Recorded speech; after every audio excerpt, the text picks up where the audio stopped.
Weather Service has issued a severe thunderstorm warning for St. John's in eastern Newfoundland until 9:30 p.m. Newfoundland time. At 5:30 p.m. Newfoundland time, a severe thunderstorm was located 165 miles west of St. John's.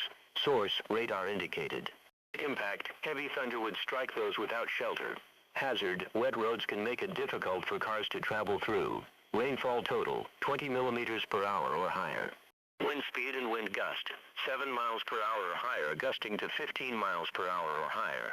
Repeating, the Doppler radar located a severe thunderstorm 165 miles west of St. John's, and the warning is in effect for St. John's until 9:30 p.m. Newfoundland time. This storm will cause wet roads, except in high-lying areas. If you see this storm, take shelter immediately. This will be a very heavy storm. For more storm information, call toll-free at 1-888-697-7263.